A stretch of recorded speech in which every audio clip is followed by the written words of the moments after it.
రెడ్డి పదవి ఇచ్చిన అంటే ప్రతిపక్ష నాయకులు కావచ్చు, కొంతమంది దొంగలు ఉంటారు పార్టీలోనే, ఇక్కడ బయట కానీ పడని వాళ్ళు. ఎన్వి రామాంజనం చైర్మన్ 50 లక్షలు ఇచ్చినాడు జయనాగేశ్వర రెడ్డికి.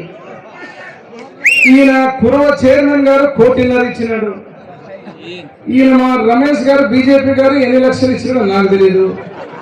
మా కురవ వెంకటేష్ గారు ఎన్ని లక్షలు ఇచ్చినారో నాకు తెలియదు.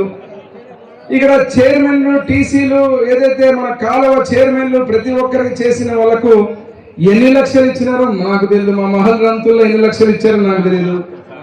నేను ఎందుకు చెప్తున్నానంటే ఈ మాటలు, ఇది ఈ విష ప్రచారం, తప్పుడు ప్రచారం అనేది మన కార్యకర్తలు, కూటమి కార్యకర్తలు, నాయకులు దీటుగా ఎదుర్కోవాలి. ఎందుకంటే జయనాగేశ్వరుడిని అనడానికి ఏమీ లేదు. ఏదో ఒకటి అనాలి, ఏదో ఒక సృష్టి చేయాలి, ఏదో రకంగా. ఈరోజు ఈ ఎమ్మెల్యే